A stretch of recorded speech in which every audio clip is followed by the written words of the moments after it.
ಶ್ರೀನಿವಾಸರನ್ನ ನಿಮ್ಮೂರಲ್ಲಿ ಏನಕ್ಕೆ ದೇವ್ರ ಥರ ಪೂಜಿಸ್ತೀರಾ? ಈ ಶ್ರೀನಿವಾಸ್ ಅಂತ ಇದೆ ನೋಡಿ, IFS ಆಫೀಸರು. ಅವ್ರು ಬಂದ್ಮೇಲೆ ದೇವಸ್ಥಾನ ಆದ್ದು. ವೀರಪ್ಪ ನಿಮ್ಮ ಹತ್ರ ಬಂದ ಸಲ್ರು ಮಾಡಿಸಿ ಸಲ್ರು ಮಾಡಿಸಿ ಅವನ ಒಳ್ಳವಣ ಮಾಡಲ್ವಾ, ಕೆಟ್ಟವನ ಆಗಬಾರ್ದು ಆಗಲಿ ಹೇಳಿದ್ರು. ಎಷ್ಟು ದಿನ ಅಂಥವ್ರಿಗೆ ಹಂಗೆ ಆಗಬಾರ್ದು.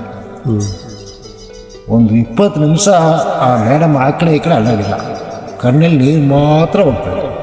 ಶ್ರೀನಿವಾಸ್ ಸರಿಗೆ ಅವ್ರು ಏನಾಗಬೇಕು? ತಂಗಿ ಸಾಯಿಬರು ನಮ್ಮಳಿಗೆ ನಾವು ಒಳ್ಳೇದು ಮಾಡಿದ್ದಾರೆ.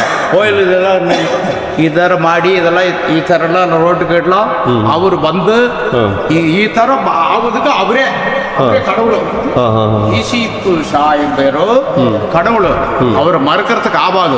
ಊರ್ಲೇ ಜನ ಇರ್ಲಿಲ್ಲ ಸರ್, ಎದ್ರಕೊಂಡು ಓಡೋಗ್ಬಿಟ್ಟಿದ್ರು ಈ ಥರ ವೀರಪ್ಪನ್ ಬಂದ್ಬಿಟ್ಟು ನಮ್ಮನ್ನು ಸಾಯಿಸ್ತಾರೆ ಅಂತ. ಅವ್ರು ಬಂದ್ಮೇಲೆ ನಾವ್ ಇರ್ತೀವಿ, ನಮ್ಮ ಜೊತೆಲಿ ನೀವು ಬಾರಿ ಅಂತ ಬಂದ್ರೆ ನಾವು ನೋಡ್ಕೋತೀವಿ. ಹುಷಾರಿಲ್ಲ ಅಂದ್ರೆ ನೋಡ್ತಾರೆ, ಮೆಡಿಸಿನ್ ಕೂಡ ಹಾಕಕ್ ಬರ್ತಿತ್ತು ಅವರಿಗೆ. ಬರ್ತದೆ ಅಂತಕ್ಕಂಥ ಒಂದೊಂದು ತನ್ನಾಣ ಅವ್ರದ್ದೇ. ಇವತ್ತು ನಿಮ್ಮ ಕಡೆ ಮುಂದುಗಡೆ ನಿಂತ್ಕೊಂಡಿರೋದು ಅವರಿಂದ, ಅವ್ರು ಹಾಕಿದ ಬಿಚ್ಚೈ ಬಾಳು ಆ ಥರ ಅದಕ್ಕೆಲ್ಲ ಎಷ್ಟು ಜನ ಸರ್ ನಮ್ಮ ದೇಶದಲ್ಲಿ ಇರ್ತಾರೆ. ನಾನು ಅವ್ರ ಬಗ್ಗೆ ತುಂಬ ಓದಿದ್ದೀನಿ. ಆ ಥರ ವ್ಯಕ್ತಿನ ವೀರಪ್ಪನ ತಂಗಿನ ಪ್ರೀತಿಸಿದ್ರೆ ಅಂತ ಒಂದು ಹೆಸರು ಕಟ್ಟಿದ್ರಲ್ಲ, ಎಂಥ ಒಂದು ಬುದ್ಧಿವಂತರು.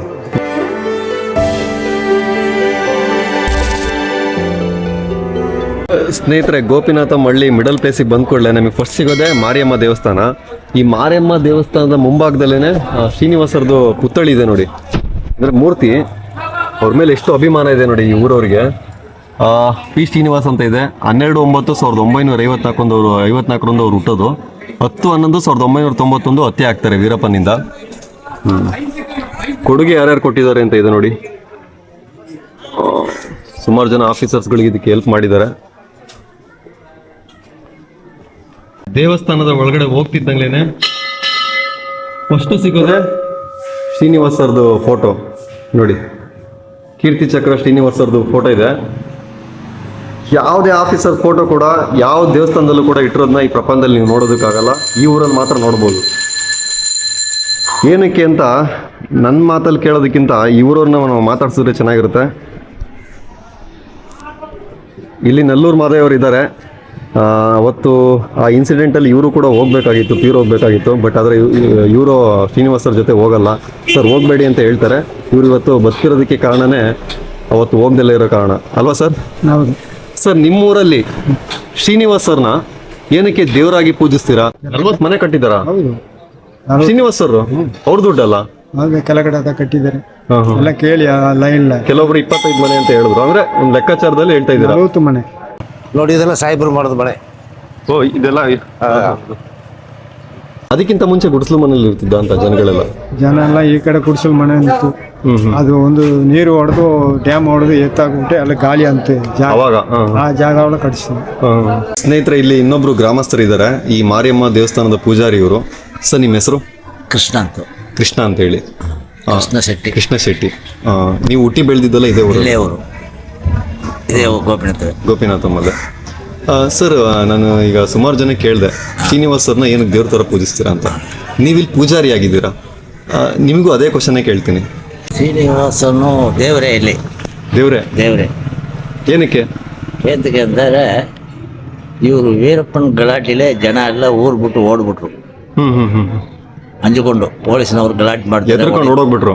ಹೊಡಿತಾರೆ, ಗಂಡಸರೆಲ್ಲ ಹೊಡಿತಾರೆ, ಗಲಾಟೆ ಮಾಡ್ತಾರೆ, ಕರ್ಕೊಂಡು ಹೋಗಿ ಸ್ಟೇಷನ್ಲ್ಲಿ ಹಾಕ್ತಾರೆ, ಎಲ್ಲ ಊರು ಹೋಗ್ಬಿಟ್ರು. ಆಮೇಲೆ ಅವರು DFO ಬಂದಮೇಲೆ ಎಲ್ಲೆಲ್ಲಿ ಹೋದ್ರಲ್ಲ ಬಂದು ಕರೆದು, ನಿಮ್ಗೆ ಏನು ಕಷ್ಟ ಬರೋದಿಲ್ಲ, ನಾವಿರ್ತೀವಿ, ಕಷ್ಟ ಸುಖ ಬಂದರೆ ನಾನು ಮಾಡ್ತೀನಿ, ನೀವೆಲ್ಲ ಇಲ್ಲೇ ಬಂದು ನಿಮ್ಮ ಕೆಲಸ ಏನು ಜಮೀನು ಮಾಡೋರು, ಗಂಡಿನ ಮಾಡೋರು, ಕೂಲಿ ಕೆಲಸ ಎಲ್ಲ ಇಲ್ಲೇ ನಿಮ್ಮ ಊರ್ಲೇ ಇದೆ, ಒಗ್ಗಟ್ಟಾಗ ನಾನು ಇರ್ತೀವಿ, ನಿಮ್ಗೇನು ಬರೋದಿಲ್ಲ ಅಂತ ಎಲ್ಲ ಕರ್ಕೊಂಡು ಬಂದು ಅವರೇ ಜೀಪ್ ಬಿಟ್ಟು ಅವರೇ ಕರ್ಕೊಂಡು ಬಂದು ಎಲ್ಲ ಜನಗಳು ಊರು ಸೇರಿಸ್ತಾರೆ. ಶ್ರೀನಿವಾಸ್ ಸರ್ ಇದ್ದಿದ್ದಕ್ಕೆ ದೇವಸ್ಥಾನ ಕಟ್ಟಿದ್ದು, ಇಲ್ಲಾಂದ್ರೆ ಅದು ಹಾಳಾಗಿತ್ತು. ಈ ಗೋಪಿನಾಥ ಮಳ್ಳಿ ಇರೋದಕ್ಕೆ ಕಾರಣನೇ ಶ್ರೀನಿವಾಸ್ ಸರ್ ಅಂತಾರೆ, ನಿಜನಾ ಸರ್? ಆಗೆಲ್ಲ ಕುಡಿಸಿಲೆ, ಈ ಕುಡಿಸಿಲೆ ಈ ದೇವಸ್ಥಾನ ಕಟ್ಟಿದ ಮೇಲೆ ತಾನೇ ಎಲ್ಲ ಜನ ಎಲ್ಲ ಮನೆ ಮಾಡಿ ಎಲ್ಲ ಆಯ್ತು. ದೇವಸ್ಥಾನಕ್ಕೆ ಬರೋಕ್ಕೆ ದಾರಿ ಇಲ್ಲ, ರೋಡ್ ಇಲ್ಲ. ರೋಡ್ ಇಲ್ಲ. ಆ ಮನೆ ಎಲ್ಲ ಖಾಲಿ ಮಾಡಿ ರೋಡ್ ಹಾಕ್ಬಿಟ್ಟು ಅದು ಎಷ್ಟು ಮನೆ 25-30 ಮನೆ ಖಾಲಿ ಮಾಡಿದ್ರು ಅಲ್ಲಿಗೆ ಮನೆ ಅವ್ರು ಬೇರೆ ಕಡೆ ಕಟ್ಕೊಟ್ಬಿಟ್ರು. ಎಲ್ಲ ಮಾಡಿ ಈ ಥರ ನಡಿಬೇಕು ಈ ಥರ ನಡಿಬೇಕು ದಾರಿ ತೋರಿಸಿದ್ರು ಶ್ರೀನಿವಾಸ್. ಅದಕ್ಕೆ ಇಂಥವ್ರಿಗೆ ನಮ್ಮ ದೇವಸ್ಥಾನ ಮಡಗಬೇಕು ಫೋಟ, ಅವ್ರು ಶೆಳೆ ಮಡಗಬೇಕು, ಈ ಥರ ಇರಬೇಕಂದು ನಮ್ಮ ಊರಿನವರು ಇವ್ರದ್ದೇ ನಮಗೆ ದೇವರ ಕಾರಣಕ್ಕಾಗಲ್ಲ, ಬೇರೆಯವ್ರ ದೇವರಿಲ್ಲ, ಈ ದೇವರು ಮಡಗಿದ್ದೇವೆ. ವೀರಪ್ಪನ್ ಗ್ಯಾಂಗ್ ಬಿಟ್ಟು ನೀವು ಮತ್ತೆ 22 ಜನ ಶ್ರೀನಿವಾಸ್ ಸರಿಗೆ ಬಂದು ಸರೆಂಡರ್ ಆಗ್ತೀರಾ ಸರ್? ಅವ್ರ ಮಾತು ನಿಮ್ಗೆ ಏನಕ್ಕೆ ಇನ್ಸ್ಪೈರ್ ಆಯಿತು ಅಂತ? ಸರ್ ಅವರು ಬಂದು ನಮ್ಮ ಊರಿಗೆ ಒಳ್ಳೆ ಕಾರ್ಯಗಳನ್ನ ಮಾಡ್ತಾ ಇರ್ತಾರೆ, ಜನಗಳು ನಮ್ಮನ್ನ ಕಾಡುಗಳನ್ನ ನೋಡಿದವರು ಹೇಳ್ತಾ ಇದ್ರು. ಅಧಿಕಾರಿಗಳೆಲ್ಲ ನಾಟಕ ಕೂಡ ಆಡ್ಬೋದಲ್ವಾ, ಹೌದು, ನಮ್ಗೆ ಹೆಂಗೆ ನಡೆಯೋಕ್ಕೆ ಎಂದು ನಾವಿದ್ದೀವಿ. ನನ್ನ ಸ್ವಂತ ಅಣ್ಣ ದಂಡರಾಜ್ ಅಂದ್ಬಿಟ್ಟು ಸಾಹೇಬ್ರ ಜೊತೆಗೆ ನಿಕಟ ಸಂಪರ್ಕ ವ್ಯಕ್ತಿಯಾಗಿದ್ದರು. ಆಮೇಲೆ 2 ಜನನ ಹೋಗಿ ಅವ್ರು ಸಾಹೇಬ್ರದ್ದು ಸರೆಂಡರ್ ಆದರು. ಅವ್ರಿಗೇನು ತೊಂದರೆ ಆಗಿಲ್ಲ ಅಂದ್ಬಿಟ್ಟು ನಮ್ಮ ಅಣ್ಣ ಬಂದು ನಮಗೆ ಬಾ ನೀವು ಏನೂ ಆಗಲ್ಲ, ಈ ಥರ ಜೈಲು ಪೈಲು ನನಗೆ ಬಂದು ಗೊತ್ತಿಲ್ಲ, ಸತ್ಯಾಂಶನ ಹೇಳ್ಬಿಡ್ತೀನಿ, ಸಾಹೇಬ್ರು ನೋಡ್ಬಿಟ್ಟು ಬಂದ್ಬಿಡುವೆ. ಸಾಹೇಬ್ರನ್ನ ಮೀಟ್ ಮಾಡಿದ್ವಿ. ಏನಪ್ಪ ನನ್ನ ಹೆಸರು ಅಂದರು, ಮಾಲಿಂಗ ಸರ್ ಅಂದೆ. ನೀನು ಯಾಕಪ್ಪ ಈ ಥರ ಹೋದೆ ಅಂದರು. ಏನೋ ಗೊತ್ತಿಲ್ಲ ಸ್ವಾಮಿ ಹೋಗ್ಬಿಟ್ಟೆ ಅಂದೆ. ಸರಿ ಆಯ್ತು, ಊಟ ಮಾಡಿದ್ಯಾ? ಮಾಡಿದೆ ಸರ್ ಅಂದೆ. ಮಾಡಿಲ್ಲ ಸುಳ್ಳು ಬೇಡ, ಊಟ ಮಾಡು ಅಂದರು.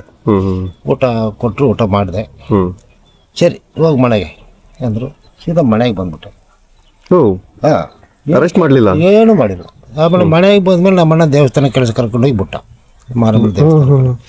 ಅಂದ್ರೆ ಶ್ರೀನಿವಾಸರು ನೀವು ಗ್ಯಾಂಗ್ ಇಂದ ಬಂದ್ ಕೂಡಲೇ ಅರೆಸ್ಟ್ ಮಾಡ್ಲಿಲ್ಲ? ಏನಕ್ಕೆ ಇಷ್ಟೇ ಸರ್ ಕೇಳಿದ್ರು, ಊಟ ಮಾಡಿದೆ ಅಂತ ಕೇಳಿದ್ರು. ಏನಪ್ಪ ಹೋದ್ರೆ ಅಂದ್ರೆ ಗೊತ್ತಿಲ್ಲ, ಹೋಗ್ಬಿಟ್ಟೆ ಸರ್ ಅಂದೆ. ಊಟ ಮಾಡಿದೆ ಅಂದ್ರೆ ಇಲ್ಲ ಆಯ್ತು ಸರ್ ಅಂದೆ. ಊಟ ಮಾಡಿಲ್ಲ, ಹೋಗಿ ಊಟ ಮಾಡಿಯಾ ಅಂದರು. ನಿಮಗೊಂಥರ ಶಾಕು, ಇಷ್ಟೇ ಕಾಣಿಸ್ತಾ ಬಿಟ್ಬಿಟ್ರು ನಮ್ಮನ್ನ ಅಂದ್ಬಿಟ್ಟು. ಸರಿ ಮನೆಗೆ ಹೋದ್ಮೇಲೆ ಅಲ್ಲಿ ಸ್ವಲ್ಪ ಹೊತ್ತು ತಾಯಿ ತಂದಲ್ಲಿ ನೋಡಿ ಎಲ್ಲ ಕಣ್ಣೀರು ಹಾಕಿದ್ರು.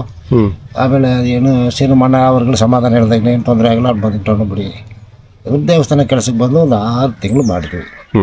ಆವಾಗ ಏನು ಕೇಳಿಲ್ಲ ನಮ್ಮನ್ನ, ಯಾಕೆ ಹೋದ್ರಿ, ಏನು ಮಾಡಿದ್ವಿ. ಉದಯ್ ಕುಮಾರ್ ಸಾಹೇಬ್ರು ಮತ್ತು ಅಂಕರಾಜ್ ಸಾಹೇಬ್ರು ಅಂದ್ರೆ ಕೇಳ್ತಾ ಇದ್ರು, ಮೆಸೇಜ್ಗಳು ನಿಮ್ಗಿದ್ರೆ ಹೇಳ್ರಪ್ಪ ಅಂದ್ಬಿಟ್ಟು. ನಮಗಿರೋ ಮೆಸೇಜ್ಗಳು ಹೇಳ್ತಾ ಇದ್ವಿ.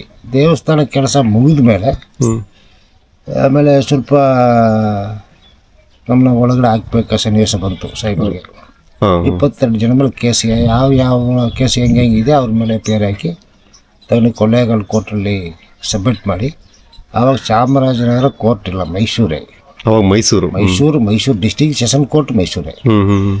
ಇದು ಈ ಗೋಪಿನಾಥ ಮಳ್ಳಿ ಚಾಮರಾಜನಗರ ಜಿಲ್ಲೆ ಕೊಳ್ಳೇಗಾಲ ತಾಲೂಕಿಗೆ ಸೇರಿರುತ್ತೆ. ಇವಾಗ ಆನೂರು ತಾಲೂಕಾಗಿದೆ. ಈಗ ಆವಾಗ ಬಂದು ಕೊಳ್ಳೇಗಾಲ ತಾಲೂಕು ಮೈಸೂರು ಡಿಸ್ಟಿಕ್. ಆಮೇಲೆ ಮೈಸೂರಲ್ಲಿ ಕರ್ಕೊಂಡು ಹೋಗಿ ಸಾಯಂಕಾಲ ಒಂದು 7-7:30 ಬಿಟ್ಟರು ಜೈಲಲ್ಲಿ. ಚೆಕ್ ಮಾಡ್ಕೊಂಡು ಹೊರಗಡೆ ಬಿಟ್ಟರು. ಆಮೇಲೆ ಜೈಲು ಒಳಗಡೆ ಹೋಗಿ ಮಲ್ಕೊಂಡು ಬೆಳಗ್ಗೆ ಎದ್ದು ನೋಡಿದ್ರೆ ಏನು ಕಾಣಿಲ್ಲ. ಮೇಲೆ ಅನ್ನೋದು ನೋಡಿದ್ರೆ ಆಕಾಶ ಕಾಣ್ತದೆ, ಕೆಳಗೆ ಬಗ್ಗೆ ನೋಡಿದ್ರೆ ಭೂಮಿ ಕಾಣ್ತದೆ. ಸುತ್ತ ಗೋಡೆ ಒಂದು 20-25 ಅಡಿ ಹೈಟಲ್ಲಿ ಜೈಲು. ನಿಮಗೆ ಫಸ್ಟ್ ಅರೆಸ್ಟ್ ಆಗಿದ್ದು, ಫಸ್ಟ್ ನೀವು ಜೈಲು ನೋಡಿದ್ದು. ಇನ್ನು ಅಷ್ಟೇನು ಒಂದು 2-3 ದಿನ ಊಟ ಗಿಟ್ಟಲ್ಲ ಏನೂ ಆಗಿಲ್ಲ. ಹಾಗೆ ತಲೆ ಬಗ್ಗೆ ಮಾಡ್ಕೊಳ್ಳೋದೆಲ್ಲ ಒಂಥರ ಆಯಿತು. ಆಮೇಲೆ ಅಲ್ಲಿ 163 ಜನ 64 ಜನ ಅದಕ್ಕೆ ಮುಂಚೆ ಕೆಪಾಸಿಟಿ ಇತ್ತು ಅಲ್ಲಿ. ಅವರೆಲ್ಲ ನಮ್ಮನ್ನು ಬಂದು ನೋಡಿ ಸಮಾಧಾನ ಹೇಳೋದು, ಅದು ಏನಾಯ್ತು ಬಿಡ್ರಿ ಹಂಗೆ ಅವ್ರು ಸ್ವಲ್ಪ ಅಭ್ಯಾಸ ಇತ್ತು ಜೈಲಿದ್ದವ್ರಿಗೆ. ಆಮೇಲೆ ಸರಿ ನಾವು ಹೊಂದ್ಕೊಂಡು ಆಮೇಲೆ ಒಂದು 10 ದಿನ ಕಳ್ಕೊಂಡು ಸಾಹೇಬ್ರು ಬಂದರು.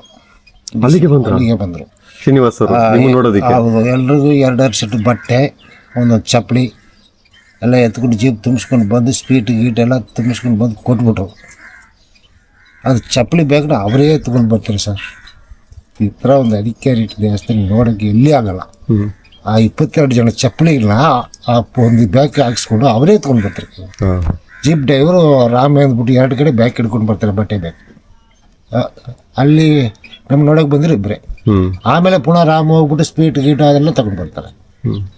ಆಮೇಲೆ 25 ಮಾತಾಡ್ಬಿಟ್ಟು ಚೆನ್ನಾಗಿರಿ ಏನಾಗಲ್ಲ ನಾನು ನೋಡ್ಕೊಳ್ತಾರೆ. ಅಷ್ಟು ಒಳ್ಳೆ ವ್ಯಕ್ತಿ ಶ್ರೀನಿವಾಸರು. ಅವ್ರು ಇವತ್ತು ಜೀವಂತವಾಗಿ ಇದ್ದು ನಾವು ಹೊರಗೆ ಬಂದಿದ್ರೆ ನನಗೀಗ 60 ವರ್ಷ 6 ತಿಂಗಳು ಏನಾಗಿದೆ. ಈಗ ಡಿಪಾರ್ಟ್ಮೆಂಟಿಂದ ಹೊರಗೆ ಒಂದು ವಾಚರಾಗಿ ಡಿಪಾರ್ಟ್ಮೆಂಟಿಂದ ಹೊರಗೆ ಬಂದು ನಾವೊಂದು 6 ತಿಂಗಳಾಗಿರ್ಬೋದು. ನಿಮಗೆ ವಾಚಾರಕ್ಕೆ ಸೇರಿಸ್ಬಿಡ್ತಿದ್ರು. ಏನೋ ಏನಾರು ಒಂದು 22 ಜನಕ್ಕೂ ಏಜಿಗೆ ತಕ್ಕಂಥ ವ್ಯವಸ್ಥೆ ಮಾಡ್ತಾಯಿದ್ರು. ಅದು ಬಗ್ಗೆ ಸತ್ಯ. ಸಾಯಿಪುರದ ಇನ್ನೊಂದು ಮಾತು ಹೇಳ್ತಾ ಇದ್ರು ಶ್ರೀನಿವಾಸ್ ಸರ್, ಕಾಡಿದ್ರೇನೆ ನಾಡು, ನಾಡಿದ್ರೇನೆ ಕಾಡು. ಆವಾಗನೇ ಇಡೀ ರಾಷ್ಟ್ರದಲ್ಲಿ ಜನಗಳು ಬಾಳಕ್ಕೆ ಇದ್ದಾರೆ. ಮನುಷ್ಯ ಮಾತ್ರ ಈ ಭೂಮಿ ಮೇಲೆ ಬಾಳಕ್ಕಾಗಲ್ಲ. ನಮಗೆ ತಕ್ಕಂಥ ಕಾಡು ಬೇಕು. ಆವಾಗನೇ ಬಲ ಕಾಡಿನ ಬಗ್ಗೆ ಸಖತ್ತು ಒಲವಿತ್ತು, ಪ್ರೀತಿ ಇತ್ತು ಅವರಿಗೆ. ಸೌಲಭ್ಯ ಅದು ಅದಕ್ಕೋಸ್ಕರನೇ ಅವರು AFS ಆಫೀಸರ್ ಆಗಿದ್ದು. ಆಗಿದ್ದು. ಸ್ವಂತಕ್ಕೋಸ್ಕರ ಏನು ಮಾಡ್ಕೊಳ್ಳೇ ಇಲ್ಲ. ಸರ್ ನನಗೆ ತಿಳಿದ ಮಟ್ಟಿಗೆ ಗೋಪಿನಾಥ ಮಳೆ ತಣ್ಣೀರು ಮಾತ್ರ ದುಡ್ಡು ಇಳಿದು ಕುಡ್ದವ್ರೆ ಸರ್. ಒಂದು ಟಮ್ಲರ್ ಮಜ್ಜಿಗೆ ತಗೊಂಡೋಳು ಅದಕ್ಕೆ 50 ಪೈಸೆ ಕೊಡಬೇಕು. ಒಂದು ಡ್ರಾಲ್ ತಗೊಂಡ್ರೆ ಆವಾಗ 2 ರೂಪಾಯಿ, ಇಲ್ಲಿ ಸಾಹೇಬ್ರು ಕೊಟ್ಟು 5 ರೂಪಾಯಿ ಸಿಗೋದು. ಸುಮ್ಮನೆ ಬುಕ್ ಶಾಟಿಲಿ ಮನೆಗೆ ಆಳು ಬಿದ್ದಿರೋದು. ದುಡ್ಡು ಬೇಡ ಅಂದ್ರೆ ಆಗಲ್ಲ. ಕೊಟ್ಟೆ ತಗೋತಿದ್ದು, ನೀರು ಮಾತ್ರ ಹಂಗೆ ಕುಡಿತೀವಿ. ನೀರು ಮಾತ್ರ ದುಡ್ಡು ಕೊಟ್ಟಿಲ್ಲ ಸರ್. ಅವ್ರ ದುಡ್ಡು ನಾವೆಲ್ಲ ತಿನ್ನಿರ್ತೀವಿ, ಊರು ತಿನ್ನಿರ್ತೀವಿ, ಅವ್ರು ಹಾಕಿದ ಅನ್ನ ತಿನ್ನಿರ್ತೀವಿ, ದುಡ್ಡು ತಿನ್ನಿರ್ತೀವಿ, ಎಲ್ಲ ತಿನ್ನಿರ್ತೀವಿ. ಮನೆ ಕಡೆ ಮಾತ್ರ ಏನೋ ಅವ್ರು ಮಾಡಿದ್ರು. ಅವ್ರ ಮನೆಗೋಸ್ಕರ ಅವ್ರು ಏನು ಮಾಡ್ಕೊಂಡಿಲ್ಲ. ಏನೋ ನನ್ನ ಮಗ IAS ಅಧಿಕಾರಿ ಅನ್ಕೊಂಡು ಅವ್ರು ಹೇಳ್ಕೊಬೋದ ಬಿಟ್ರೆ ಏನಿಲ್ಲ. ಎಲ್ಲ ದಾನ ಧರ್ಮ ಸುಮಾರು ಮಾರಿ ಊರಿಗೋಸ್ಕರ. ಇವತ್ತು ಅವ್ರ ತಮ್ಮ ಬಂದು ರಾಜ್ಯ ಮಂಡಳಿ ಇದು switch box, wiring switch box ಬರ್ತಾರೆ, ಅದನ್ನೇ ಮಾಡ್ತಾರೆ. ಸಾಹೇಬ್ರು ಹೇಳಿದ ಮಾತು, ನಾನು DCF, ನಾ 3 ವರ್ಷ ಇರ್ತೀನಿ, 2 ವರ್ಷ ನನಗೆ ಇರೋದು 24 ತಿಂಗಳು ಡ್ಯೂಟಿ ಒಂದು ಜಾಗದಲ್ಲಿ. ಶ್ರೀನಿವಾಸ್ ಹೇಳಿದ್ದು ಸರ್ಕಾರ ನೋಡಿಬಿಟ್ರೆ ಇನ್ನೊಂದು 2 ವರ್ಷ 1 ವರ್ಷ ಮಾಡ್ಬೋದು. ಅವ್ರನ್ನ ನೀವು ರೆಕ್ಕೆ ಕೆಟ್ಟುಕೊಳ್ಬಾರ್ದು. ಇದು ನಿಮ್ಮ ಆಸ್ತಿ. ನಿಮ್ಮ ತಾತ ಅಲ್ಲಿ ಹುಟ್ಟು ಬೆಳೆದು ಸತ್ತವ್ರೆ, ನಿಮ್ಮ ಅಪ್ಪ ಅಲ್ಲಿ ಹುಟ್ಟು ಬೆಳೆದು ಸತ್ತವ್ರೆ. ನೀವು ನಾಳೆ ಹುಟ್ಟಿರ್ತೀರಿ, ಬೆಳೆದಿರ್ತೀರಿ, ಇಲ್ಲೇ ಸಾಯ್ಬೇಕು, ಇಲ್ಲೇ ಬಂದ್ಬಿಡು. ಈ ಕಾಡು ನಿಮ್ಮ ಸಂಪತ್ತು, ರಕ್ಷಣೆ ಮಾಡೋ ಜವಾಬ್ದಾರಿ ನೀವು. ನಾವಲ್ಲ, ನಮ್ಗೇನು ಬಂದು ಓದಿವಪ್ಪ, ಸರ್ಕಾರ ವೆಹಿಕಲ್ ಕೊಡ್ತು, ಕ್ವಾರ್ಟರ್ಸ್ ಕೊಡ್ತು, ಸಂಬಳ ಕೊಡ್ತು, ಇನ್ನೇನು ಬೇಕು ನಮಗೆ, ಯೂನಿಫಾರ್ಮ್ ಕೊಡ್ತು, ಶೂ ಕೊಡ್ತು. ನಮ್ಮನ್ನ ಕಟ್ಕೊಂಡು ನೀವೇ ಕಲ್ತೀರಿ. ನಿಮ್ಮ ಜಮೀನು, ನಿಮ್ಮ ಮನೆ ಮಠನ ಹೆಂಗೆ ನೀವು ಜೋಪಾನಾಗಿ ನೋಡ್ಕೊಳ್ತೀರೋ ಅದೇ ಥರ ಕಾಡು ಮತ್ತು ವನ್ಯಜೀವಿನ ನೀವೇ ನೋಡ್ಕೊಬೇಕು. ಅದನ್ನು ನಾವು ಇವತ್ತು ಇಟ್ಕೊಂಡಿರ್ತೀವಿ. ಸಾಹೇಬ್ರಲ್ಲಿ ಮಾತು ಇವತ್ತು ಎಂದೆಂದಿಗೂ ಸಾಹೇಬ್ರು ಹೇಳಿಲ್ಲ ಸರ್, ದೇವ್ರು ಹೇಳ್ಬಿಟ್ಟು ಹೋಗ್ಬಿಟ್ಟು ಅವರಲ್ಲ. ದೇವ್ರ ಮಾತುಗೂ ನಾವು ಪಾಲಿಸ್ಲೇಬೇಕು. ಇಲ್ಲ ತಪ್ಪಾಯ್ತು, ಯಾವುದೋ ಶಿಕ್ಷೆ ಕೊಟ್ಬಿಟ್ರೆ ದೇವರು. ಈ ಎಪಿಸೋಡ್ನ ಇಲ್ಲಿಗೆ ಮುಗಿಸ್ತಾ ಇದ್ದೀನಿ. ಮುಂದಿನ ಎಪಿಸೋಡಲ್ಲಿ ಮತ್ತೆ ಸಿಗ್ತೀನಿ ಅಂತ ಹೇಳ್ತಾ ವೆಪನ್ಸ್ ಇಟ್ಕೊಳ್ಳಲ್ಲ, ಬರೀ ಪೆನ್ನು ಡೈರಿ, ಒಂದು ಇದು ಕ್ಯಾಮ್ರಾ, ಒಂದು ಇದು ಟೇಪ್ ಗಾರ್ಡು, ಅಷ್ಟೇ ಅವ್ರ ವೆಪನ್ಸ್. ಆಫೀಸರ್ ಆಗಿ ಒಂದು ಸೇಫ್ಟಿಗೋಸ್ಕರ ಇಟ್ಕೋಬಹುದು. ಏನು ಗನ್ನಿಗೆ ಏನು ಇಟ್ಕೊಂಡಿರಲಿಲ್ಲ. ಆ ಗನ್ ಮೇಲೆ ಅವ್ರ ನಂಬಿಕೆ ಇಲ್ಲ. ಗಾಂಧಿ ತತ್ವ ಒಬ್ಬರು ಸಾಯಿಸ್ಬಿಟ್ರೆ ನಾವೇನು ಸಾಧನೆ ಮಾಡಿಬಿಡ್ತೇವೆ.